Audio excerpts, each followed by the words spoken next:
நடிச்சிருக்கிறேன். இயக்குனர் தான் இந்த படத்தில் தொடர்ச்சியாக இது மாதிரி கதைகள் படம் பண்ண காரணம் என்ன? ஏன்னா வருமானம் வராது தெரியும். மேக்ஸிமம் படம் ஓடினா தான் வருமானம். இப்போ வந்து கமர்ஷியல் படத்துக்கு தான் வருமானம். இப்போ எதுக்காக இது மாதிரி ஒரு படம் பண்ணணும்னு? இது ஒரு கிறுக்கு தான், அதுக்கு ஒரு கிறுக்கு தான் எனக்கு. ஏன்னா தொடர்ச்சியாக ஒரு படம் படல பகிரி படத்துலேருந்து பார்த்துருப்பீங்க. எல்லாமே தொடர்ச்சியாக ஏதாவது சொல்லிகிட்டே இருக்கணும் அப்படின்லாம் தோணு தவிர அந்த கமர்ஷியலாக நம்ம வாழ்க்கையில் அது பண்ண காதல், நம்ம பண்ண சேட்டைகளை நம்ம கதையாக சொல்லலை. அது நான் இப்போ அர்த்தம் இருக்கும்போது சொல்லணும்னு நினைக்கிறேன். ஏன்னா இது போது மெசேஜ் யாருமே நான் வந்து இது பண்ணிங்கன்னா ஏற்றுக்கிட்டேன் மெசேஜ். ஆனால் இந்த படம் மெசேஜ் கிடையாது. இது ஒரு கமர்ஷியல். அதாவது இந்த சொல்கிறாங்கல்ல இந்த சிறுத்தைவங்கள்லாம் யாருன்னு பார்த்தீங்கன்னா அவர் பாதிக்கப்பட்டு அந்த இந்த மாதிரி வில்லத்தனமாக இருப்பாங்க இல்லையா. இந்த மாதிரி இப்போ இந்த சிங்கப்படம் அமைச்சிருக்க ஒரு தப்பு செஞ்சு அவனை கொள்வது, அவனை அடிக்கிறது, தண்டனை கொடுக்கறது, அதுதான் நீங்கள் சொல்கிறீங்க கமர்ஷியலுங்கிறது. அது என்னது துப்பாக்கி எடுத்து சொல்கிறது ஆக்ஷன் தான். அந்த ஆக்ஷன் தான் இந்த படம். அதனால் இது வந்து கமர்ஷியல் படம் தான் இந்த படம். இந்த படத்தில் கதாநாயகன் நடிக்கலாம் காரணம் என்ன? கதாநாயகன் கிடைக்கலையா இல்லை வருமானம் வந்து இல்லை வேற அதில் வந்து அதை சொல்லலாம்னா ஏன்னா சினிமாலே இருக்கிறோம்.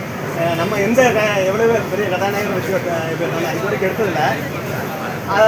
அந்த சம்பளத்தை மிச்சமாகும் அப்படிங்கிறது தான். ஏன்னா நாமளும் கொஞ்சம் இதில் அதிகமாக நடிக்கலன்னு எனக்கு ஒரு நம்பிக்கை இருக்குது. ஏன்னா நீங்கள் பாடம் பார்த்தீங்கன்னா நம்ம அளவாக இயக்குனர் சொன்னதை வந்து வந்து போயிருக்கிறோம். அப்போ இதுக்கு இந்த கதைக்கு நான் போதும் அப்படின்னு தான் இயக்குனர் சொன்னாங்க. அதனால் கேட்டு தான் நம்ம நடித்தோம்.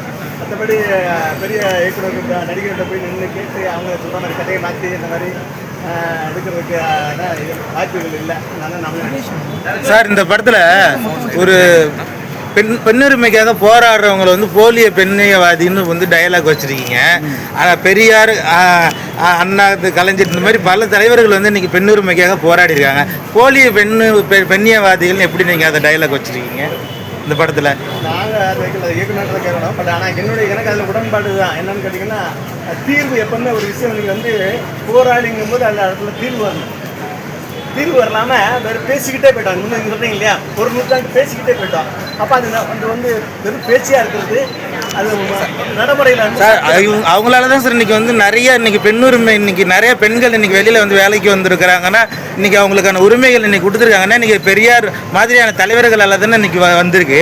அதை எப்படி நீங்கள் போலிய பெண்ணியான்னு சொல்லுவீங்க? அதை பற்றி நான் இப்போ பேச விரும்பல. ஆனால் உங்கள் அப்பா அம்மா உங்கள் அம்மா இருப்பாங்க, அவங்க பாட்டி இருப்பாங்க, அவங்க வீட்டில் அடைபட்டு இருந்தாங்களா? ஆமாம் ஒரு ஆமாம் பூரா காட்டில் இருந்தாங்க. அவ்வளோ பேர் காட்டில் இருப்பாங்க. ஒரு பொம்பளை கூட வீட்டில் கிடையாது. குடும்பத்தையும் பார்த்துட்டு பிள்ளைகளை வளர்த்துக்கிட்டு எல்லாத்தையும் பார்த்துட்டு அதை உடச்சு கொண்டு வந்தாங்க. சொல்றது ஊருக்குள்ள அவன் காட்டுக்குள்ள நடந்த பொம்பளை, அத்தனை பொம்பளை காட்டுக்குள்ள நடந்தா. ஒரு பொம்பளைக்கு எந்த பிரச்சனையும் வரல. நீங்க சொன்னீங்கல்ல இந்த புரட்சி பின்னாக்கு எல்லாம் இப்போ சொன்னதுக்கு அப்புறம் தான் இந்த பொம்பளை வீட்டுக்கு வந்தோடனே நேரா என்ன பண்றானுங்க அதெல்லாம் சொல்ல விரும்ப பேச விரும்பல. அது வந்து அன்னைக்கு ஒரு பிரச்சனை கிடையாது. ஏற்கனவே தான் நீங்கள் சொன்னதான் ரைட்டு தான். காட்டில் இருக்கும் ஒன்றே இல்லை, அதெல்லாம் ஓகே தான். ஆனால் தினம் பாலியல் குற்றம் நடக்குது, அதை தடுக்க முடியலன்னு சொல்லி புதுசாக ஆட்சியில் புதிய முதல்வர் வந்து ஒரு அதிரடி படைன்னு ஒரு ஓப்பன் பண்ணியிருக்காரு, சிங்கப்பெண்ணுன்னு.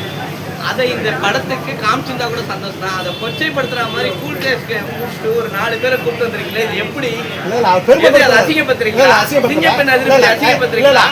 ஒரு ஆண் வந்து அந்த வேடம் போட்டு நிற்கிறாரு, யார் இவங்களா, எதுக்கு இதை போட வச்சீங்க? இப்போ படத்துக்கு என்ன சம்பந்தம்? அது அவர்கிட்ட பேசுறீங்க. இந்த கேள்வி நீங்க கேளுங்க. நானே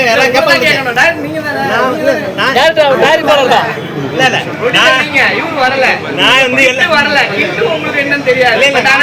இந்த ட்ரெஸ் இப்ப எப்படி போட வச்சீங்க? கவர்மெண்ட் என்னுடைய முக்கியமான பெண்களுக்கான இறக்கி இருக்காங்க. இவ்வளவு கிண்டல் பண்ணிருக்கீங்க. என்னுடைய உதவி இயக்குனர்லாம் நான் சொல்லிருக்கேன். இதெல்லாம் பேசுறீங்களா? இதை இவ்வளவு இழிவுபடுத்திருக்கீங்க. அது அவர் பதில் சொல்லுவாரு. யார் பதில் சொல்லுவாங்க? உங்க படத்தானே வந்திருக்காங்க. நான் வந்து நீங்க தயாரிப்பாளரு. இல்ல நான் நீங்க கேட்க மாதிரி யார் கேக்குறது? பெண்களை இழிவுபடுத்துறீங்களா? எந்த பெண்ணுமே இந்த போஸ்ட் இழிவுபடுத்துறீங்களா?